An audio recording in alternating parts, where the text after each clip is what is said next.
75 से 80% बीमारी बात का कारण होती है। आयुर्वेद और यूनानी में इसका क्या इलाज है? रोमाटाइड का यूनानी और आयुर्वेद में बहुत अच्छा इलाज है। अक्सर इनका रिजल्ट हमारा रोमाटाइड आर्थराइटिस का 90% आ रहा है, जबकि दूसरी पैथियों में इसका रिजल्ट है ही नहीं। बहुत अच्छा रिजल्ट है।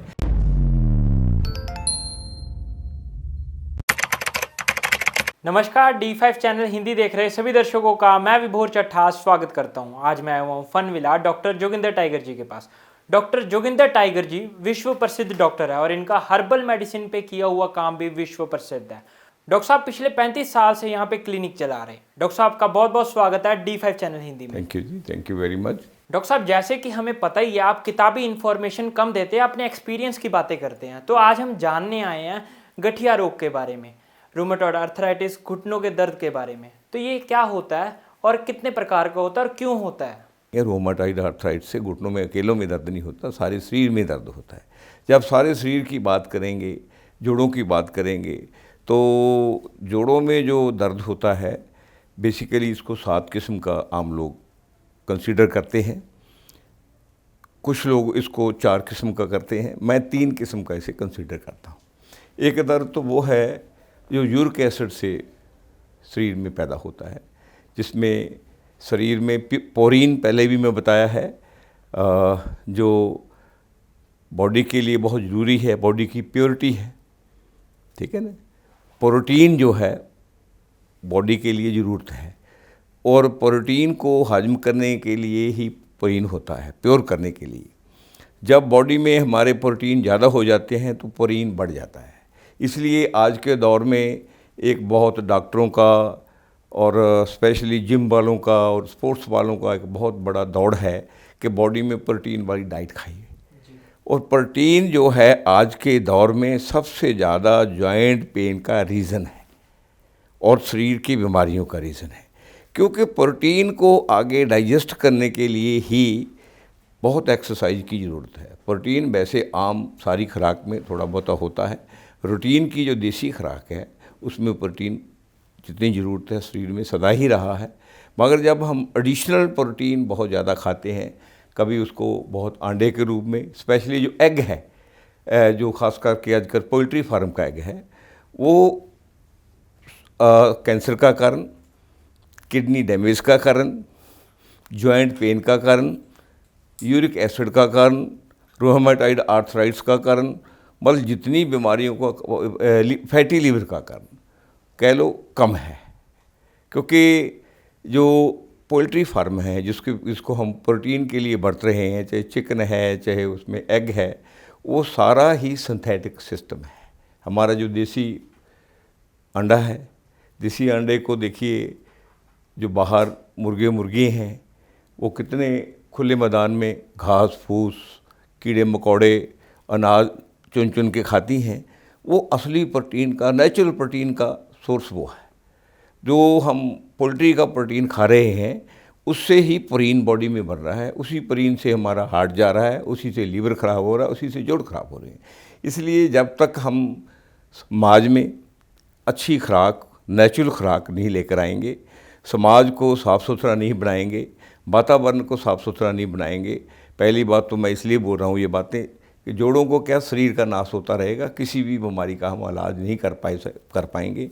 डॉक्टर साहब, जॉइंट पेन के आप 3 का वो बता रहे थे कि 3 टाइप होते हैं, तो वो 3 टाइप कौन कौन से हैं? हाँ, देखिए, एक पहला होता है जब हम ये प्रोटीन की बात आप करते हैं, जब प्रोटीन ज़्यादा खाते हैं तो हमारी बॉडी में उस प्रोटीन से पुरीन बन जाते हैं। पुरीन प्योर होता है। जब एक्सेस कोई चीज़ जाती है तो वो बर्बादी का कारण बनती है। वो पुरीन बढ़ जाते हैं, जो उसी से यूरिक एसिड पैदा होता है, उसी को कहते हैं गॉट, ठीक है। वो गॉट आर्थराइटिस है। दूसरा है ऑस्टियोआर्थराइटिस, जोड़ों का दर्द, उसकी बात भी मैं पहले कर चुका हूँ। अब आज बात करना चाह रहे हैं रोमाटाइड आर्थराइटिस की। जब वो रोमाटाइड आर्थराइटिस है बेसिकली एक बहुत नामराद बीमारी है, ठीक है। इसमें क्या होता है, जब स्टार्टिंग में ये बीमारी आती है तो सबसे पहले क्या होता है कि जब आदमी सुबह उठता है, ठीक है, उसके जो हाथों में और पाँव में अकड़न जो है वो शुरू होती है।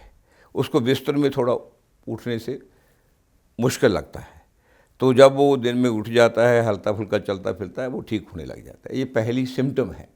उसके बाद जब इसका हम ध्यान नहीं करते, फिर हमारी पाँव और हाथ, इनमें बीमारी बढ़ने लग जाती है, दर्द होने लग जाता है, स्वेलिंग होने लग जाती है, और उसके बाद इनकी स्टिफनेस इनमें आ जाती है।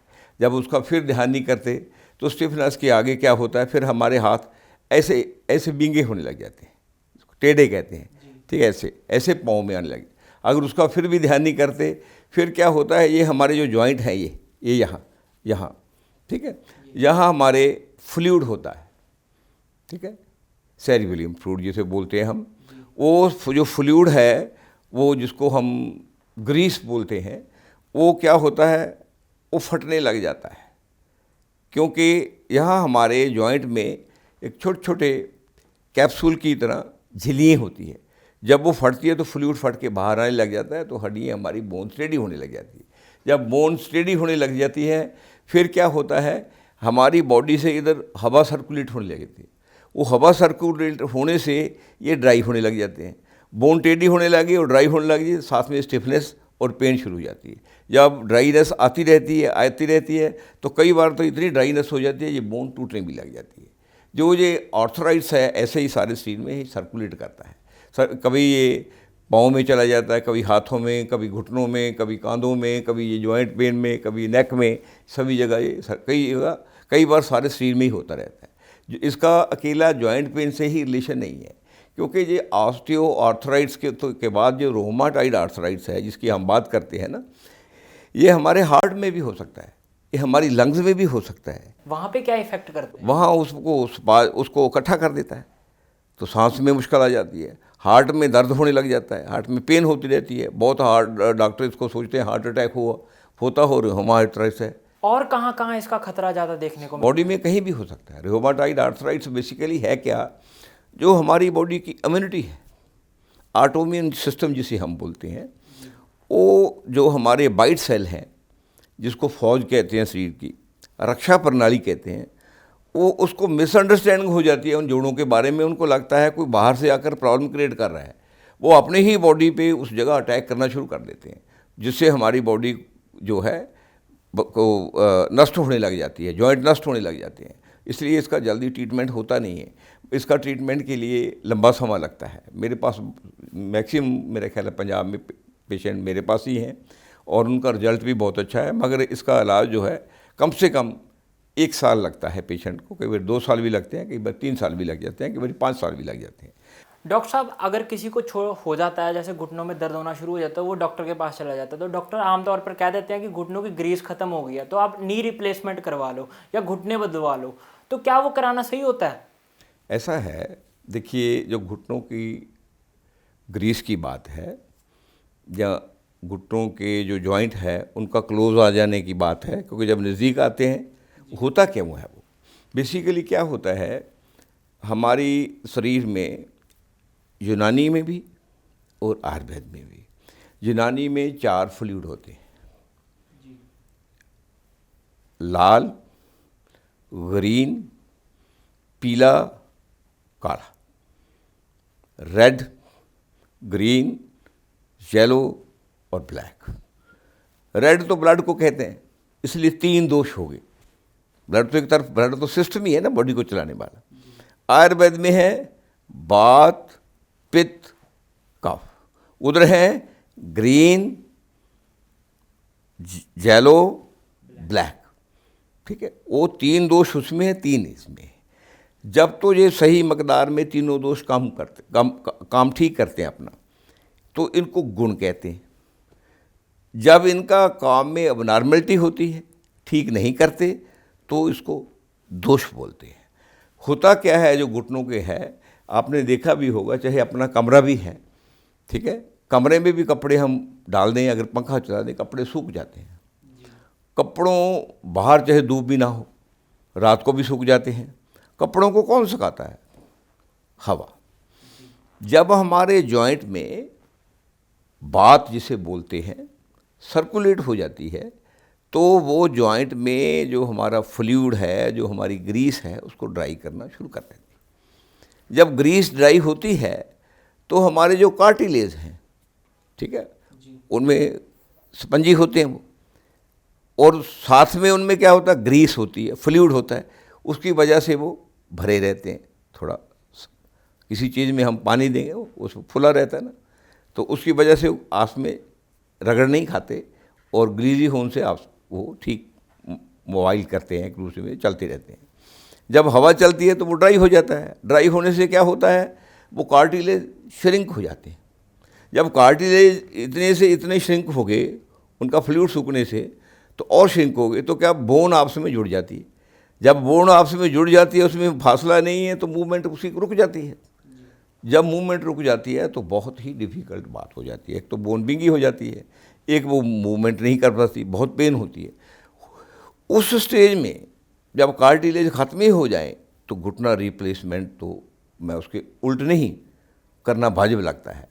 मगर मैं जितने केसों में देख रहा हूँ, मेरे पास केस आते भी हैं, करीब अगर 100 पेशेंट मेरे पास आते हैं रियोमेटॉइड आर्थराइटिस के, स्पेशली जिनके घुटनों पे अटैक हुआ होता है, तो होता तो सारी बॉडी पे है, स्पेसिफिक जोन पे भी थोड़ा इम्पैक्ट रहता है, किसी के हाथों पे, किसी के पाँव पे, किसी के कूनियों पे, किसी पे घुटनों पे। मैं घुटनों में देखता हूँ कि वो कहते हैं कि चाहे आर्थराइटिस है, चाहे रोमेटॉइड आर्थराइटिस है, चाहे गॉट है, डॉक्टर लोग हमेशा कहेंगे कि इनका रिप्लेसमेंट करा लो।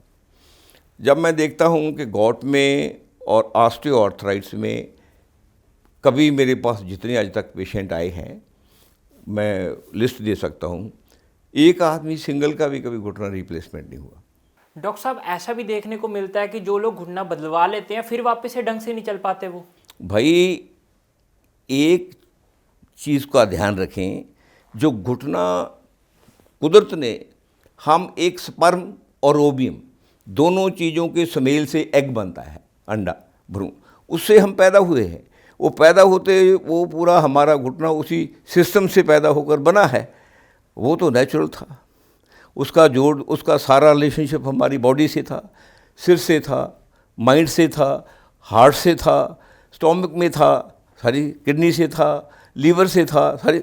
मगर ये जो घुटना है जिसको हम इंसर्ट कराते हैं, इसका रिलेशनशिप बॉडी से नहीं होता, इसलिए वो जितना इसका टाइम होता है वो उतना देर चलता है। उसके बाद इसको ना तो इसकी कोई अंदर डेवलपमेंट होती है, ना इनको सर्कुलेशन से कोई खुराक मिलती है, ना इनको खुराक लेने का सोर्स है घुटने के पास, ना देने का सोर्स है कुछ बॉडी में। इसलिए इसकी तो जितनी म्याद है उतना चलता है, फिर ख़राब हो जाता है, फिर रिप्लेस करवाना पड़ता है। डॉक्टर साहब, खान पकवान की बात करें तो क्या चीज़ खानी पीनी चाहिए जो फ़ायदेमंद हो और क्या चीज़ नहीं खानी पीनी चाहिए जिससे नुकसान होता हो? किसी से बात करेंगे वो कहेंगे आपका नेचुरल खाना खाएं, सादा खाना खाएं, सीजन का खाना खाएं। किसी भी सीजन में जहाँ आप रहते हैं वहाँ का खाना लोकल खाएंगे, नेचुरल खाना खाएंगे, आप बीमार कभी होंगे ही नहीं, कभी नहीं बीमार होंगे। और देखिए आर्थराइटिस है, आर्थराइटिस है क्या, इसको आयुर्वेद में, ठीक है, संधिवात बोलते हैं, और रियोमेटॉइड आर्थराइटिस को वात रक्त बोलते हैं, ठीक है। यूनानी में क्या बोलते हैं इसे, यूनानी मफासल ए खाबिस, मफासल ए खाबिस रियोमेटॉइड आर्थराइटिस का नाम है। और बजा अल मफासिल ये ऑस्टियोआर्थराइटिस का नाम है, ठीक है। नहीं हुन इसमें होता क्या है, ये दोनों में वो बात साफ सुथरी कह रहे हैं कि भाई ये दोनों ही पेट की खराबी का कारण है। और जब पेट खराब रहेगा, आपको चाहे गैस बने, चाहे कब्जी बने, चाहे तेजाब बने, सारी बीमारियों का रीज़न वही है। वो जाकर चाहे आपकी ऑटोइम्यून सिस्टम की बात बन जाए, चाहे HIV की बात करने लग जाएं, चाहे कैंसर की बात करने लग जाएं, चाहे आर्थराइटिस की करने लग जाएं, चाहे टाइफाइड की करने लग जाएं, चाहे स्किन सिरोसिस की करने लग जाएं, चाहे लीवर की, फैटी लीवर की, ग्रेड 1 की, 2 की करने लग जाएं, चाहे हार्ट की बात का करने लग जाएं, चाहे किडनी की। इसका सब का रीज़न आपका खान पकवान है, तीसरी बात ही नहीं। अगर कोई वाकई गवर्नमेंट या कोई साधु टाइप गवर्नमेंट का आदमी समाज में हेल्थ को ठीक करना चाहता है, कुछ करने की ज़रूरत नहीं। Close the all hospital, say the doctors to bye bye. कुछ डॉक्टर अच्छे रखो, उनको सिर्फ इतना कहना है कि अच्छा खान पकवान, सीजन का खान पकवान और नेचुरल खान पकवान हर जगह का, हर लोगों के लिए कंपलसरी कर दें और सुबह काम करना कंपलसरी कर दें, हेल्थ अपने आप ठीक हो जाएगी। कोई ज़रूरत नहीं है किसी चीज़ की, मैं ये दावा कर रहा हूँ, कोई ज़रूरत नहीं है। मैं यहाँ रहता हूँ, 70 साल के करीब हो गए हूँ, कोई मैं कुछ नहीं खाता भाई, सिंपल मैं रोटी खाता हूँ और सीजन की रोटी खाता हूँ, साफ़ सुथरी, एक्सरसाइज करता हूँ, ठीक हूँ, कोई बीमारी नहीं है, फर्स्ट क्लास हूँ। हम खान पकवान की बात कर रहे थे, खान पकवान में आपने सीजनल खान पकवान की बात करी थी, उसमें क्या चीज़ खाना फ़ायदेमंद होता है, क्या चीज़ खाना फ़ायदेमंद नहीं होता है? सीजनल खान पकवान में ऐसा होता है, जैसे आपको बात रोग है, बात रोग में हम देखते हैं कि जोड़ों का दर्द है, जोड़ों संधि बात बोलते हैं, चाहे रक्त बात बोलते हैं, उसे है तो बात है ना, जिसमें बात का मीनिंग क्या है, जिसमें गैस बनती है। इसका मतलब खाने में जो पेट में जो चीज़ गैस, एसिडिटी और तेजाब बनाएगी वो बात के कारण है, ठीक है। अगर एसिडिटी बनेगी वो किसके कारण है, पित्त के कारण है, ज़्यादा बात का रीज़न होता है। 75 से 80% बीमारी बात का कारण होती है, चाहे वो कैंसर की है, चाहे वो हार्ट की है, चाहे वो आँखों की है, चाहे वो ग्लूकोमा की है, चाहे वो कैटरेक्ट की है, चाहे वो किडनी की है, चाहे वो लीवर की है, चाहे वो स्किन की है, चाहे वो बाल चढ़ने की है, चाहे वो बोलने की है, चाहे वो अल्जाइमर की है, मेरी बात समझ रहे हो, चाहे वो पार्किंसन की है। 80% वो खान पकवानों के बात की कारण होती है और कोई रीज़न ही है, बाहरली कोई चीज़ जो शरीर को ख़राब नहीं करती। इसलिए वो खाने खाएं जो पेट में गैस पैदा ना करें और खाना ठीक हजम हो जाए। वो खाने क्या है, जिंजर है, प्याज है, वो गार्लिक है, मेथी है, आजकल भी आम बन रही है, पालक है, सोए हैं, फलियाँ हैं, कितनी चीज़ है जो हम खा सकते हैं, घिया है, कद्दू है, पेठा है, तोरी है, बल्कि कितनी ही सब, टिंडो है, कितनी सब्जियाँ जो हम खा सकते हैं, वात रोग से मुक्त करती है।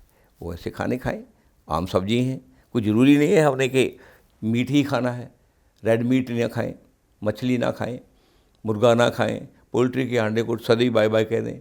और डेयरी प्रोडक्ट जो बाज़ार में सिंथेटिक मिल रहा है, गवर्नमेंट की इवन जो मिल्क फैक्ट्री हैं उनमें भी सिंथेटिक है। 80% से ज़्यादा तो जो नेचुरल घरों में चरांदों में खाना खाने वाली दुधारू पशु हैं, गायें हैं, भैंस है, बकरी है, उनका दूध पिएं, डेयरी प्रोडक्ट खाएं, वो नुकसान नहीं करेंगे। और ऐसी सब्जियां खाएं, उनसे कभी बीमार नहीं होंगे। और सुबह उठकर अपना सूर्य से पहले उठ जाएं, उससे पहले उठकर पानी पिएं, सैर वैर करें, हल्की फुल्की एक्सरसाइज करें। फिर ब्रेकफास्ट में ये जो फ्रूट फ्राट की मुहिम चला रखी है मूर्खों वाली, ये वैसी डाइटिशियनों की घड़ी हुई बात है। हमारे दादे परदादों से लेकर मैं भी कोई फ्रूट नहीं खाते। इसलिए घर का खाना खाएं, ताज़ा खाना खाएं, फ्रिज को अलविदा कहें, चीनी को अलविदा कहें, और जितनी भी स्वीट्स हैं उनको अलविदा करें। और ये जो बड़े बड़े अमीर लोग हैं, लोगों के बीमार करने का साधन है, उनकी जो दावतें हैं, उनके जो विवाहों के खाने हैं, उनके जो खांड पाटों के जगरातों के खाने हैं, उनको बाय बाय करें। वो खाना, जगराते, अखंड पाठ, जहाँ दावतें, वो मैरिज की खुशी के लिए नहीं है।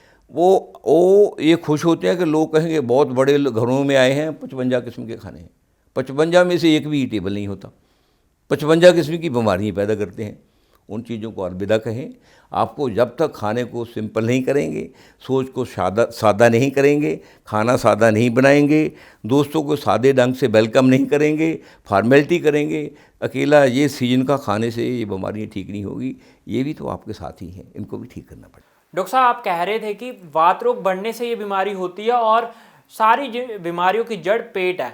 लोग सुबह उठते ही गोली खा लेते हैं एसिडिटी को ठीक करने के लिए, गैस को ठीक करने के लिए, तो वो खानी सही होती है?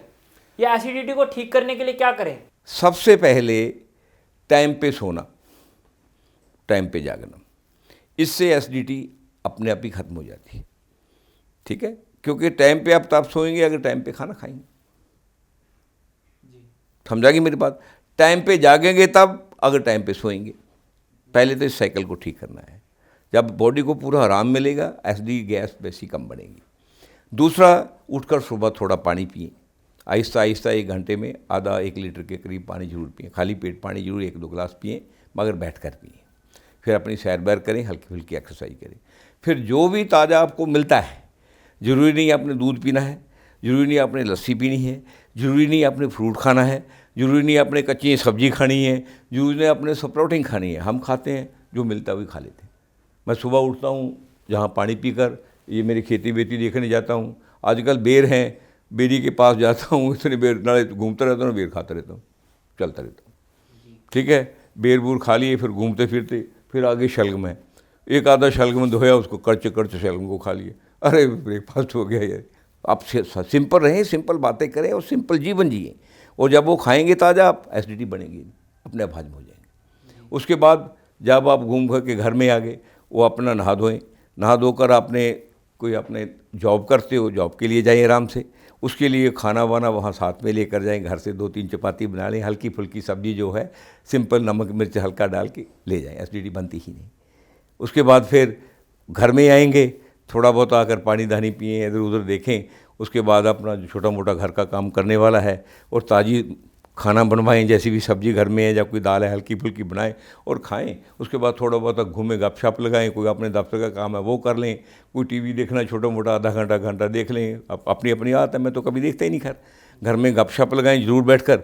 उसके बाद अपना 8-9 बजे बेड में सो जाएं, तो एसिडिटी कभी नहीं होगी, कब्जी कभी नहीं होगी, गैस कभी नहीं बनेगी। डॉक्टर साहब, योगासन प्राणायाम कितने इंपॉर्टेंट होता है और कौन सा योगासन प्राणायाम वात रोग वालों को करना चाहिए? बेसिकली तो अगर सुबह उठ के हमारी तरह इधर उधर घूमते हैं तो योग और प्राणायाम की ज़रूरत ही नहीं, क्योंकि घूमते पूरते पूरा श्वास मिल जाता है, आप चलते फिरते हैं, एक्सरसाइज भी हो जाती है, सारा काम ठीक हो जाता है। जो लोग ऐसा नहीं करते वो उठकर थोड़ा बहुत अपने घर में घूम लें, घूमने के बाद जहाँ खुली हवा है, घर में बाहर कमरे में है, बरामदे में है, पार्क है साथ में, वहाँ जाके प्राणायाम जरूर कर लें। प्राणायाम में स्पेशली अनुलोम विलोम, कपालभाति, मैं हमेशा कहता हूँ ये ज़रूर करें। उसके बाद अपनी बॉडी को ट्विस्ट करें, घुटनों की एक्सरसाइज करें, एंकल की एक्सरसाइज करें, ये जो है नेक की एक्सरसाइज करें, थोड़ा पुशअप करें, 1-2 डांड बैठ कर लगाएं, हल्का फुल्का चले फिरें, बस ये काफ़ी है। बॉडी सारे ही बीमारियों से इससे मुक्त रहती है, नॉट ओनली जॉइंट पेन से या रियोमेटॉइड से। आयुर्वेद और यूनानी में इसका क्या इलाज है? रियोमेटॉइड का यूनानी और आयुर्वेद में बहुत अच्छा इलाज है। कई बार इसका 1 साल लग जाता है, कभी 1.5 साल, कई 2 साल लग जाते हैं, और इतनी बढ़िया कारगर दवाइयाँ हैं। मगर ये दवाइयाँ हैं अपनी मर्जी से नहीं खानी चाहिए, इनसे अच्छे डॉक्टरों को, तजर्बेकार लोगों से संपर्क करना चाहिए। हमारे पास बहुत अच्छी दवाई हैं, अक्सर इनका रिजल्ट हमारा रोमेटॉइड आर्थराइटिस का 90% आ रहा है, जबकि आयुर्वेद में दूसरी पैथियों में इसका रिजल्ट है ही नहीं। बहुत अच्छा रिजल्ट है। इसके लिए होम रेमडीज़ भी हैं जिनसे रिलीफ मिलता रहता है। होम रेमडीज़ में मिठियाँ सरिंजें हैं, अश्वगंधा निगौरी है, जिंजर है, कमरकस है, और कितनी दवाइयाँ हैं। काढ़े हैं, इसमें काढ़ों में हम अलग अलग किस्म के इसमें काढ़े देते हैं। पुनर्नेवा है, गोखरू है, ब्रह्मडंडी है जी, अर्जुन है, इसमें दालचीनी है, कितनी चीज़ों का मिक्स करके, इवन वो मकोई है, मिक्स करके उनका काढ़ा देते हैं, जिससे किडनी भी ठीक रहती है, फिल्ट्रेशन ठीक करती है, जोड़ों में गैस भी कम हो जाती है, हार्ट भी ठीक हो जाता है, हार्ट पे इसका अटैक होने वाला हो वो भी ठीक हो जाता है। वो तो होम रेमडीज़ बहुत हैं, इसमें बहुत अच्छे इलाज हैं। इसके लिए थोड़ा एफर्ट्स करनी पड़ती है, ट्रीटमेंट हो जाता है। क्या घर पर रहकर आर्थराइटिस को ठीक किया जा सकता है? आर्थराइटिस में सबसे बढ़िया काम जो घर में है, स्पेशली पाइनएप्पल करता है। पाइनएप्पल पेन किलर भी है, और आपको सरप्राइज होगा कि जोड़ों में जितने स्पेशली यूरिक एसिड के क्रिस्टल जम जाते हैं उनको भी ठीक करता है, जोड़ों की गैस को भी ठीक करता है, पेट गैस, कॉन्स्टिपेशन, एसिडिटी को थोड़ा सा कम ठीक करता है, मगर दोनों को बिल्कुल ही जड़ से ख़त्म कर देता है। अग्नि के प्रचंड को भी ठीक कर देता है, हाजमे को भी बढ़ाता है। इसलिए जोड़ों के दर्द के लिए ये पाइनएप्पल बहुत अच्छी चीज़ है। अगर किसी को दर्द की वजह से नींद नहीं आती तो नींद के लिए ये बहुत ही बड़ा काम करता है। पाइनएप्पल जरूर खा लेना चाहिए जोड़ों के दर्द वाले लोगों को। डॉक्टर साहब, जिनको जोड़ों का दर्द हो जाता है तो एकदम से दर्द होना शुरू हो जाता है, तब वो आराम पाने के लिए क्या कर सकते हैं? वो थोड़ा पुदीना डाल लें, तुलसी डाल लें, और जिंजर डाल लें, और थोड़ी दालचीनी डाल लें, इनका उबाल कर काढ़ा पिएँ, और उससे थोड़ा रिलीफ मिलता है उस वक्त। तो दिन में 2 बार पीने से काफ़ी रिलीफ मिल जाता है, उससे काफ़ी अच्छा इलाज है। डॉक्टर साहब, आपने अपने एक्सपीरियंस से बताया कि हम जोड़ों के दर्द को बड़े आसानी से ठीक कर सकते हैं। आप हमारे साथ जुड़े, आपका बहुत बहुत धन्यवाद। थैंक यू जी, थैंक यू। अगले एपिसोड में फिर मुलाकात होगी, तब तक के लिए नमस्कार।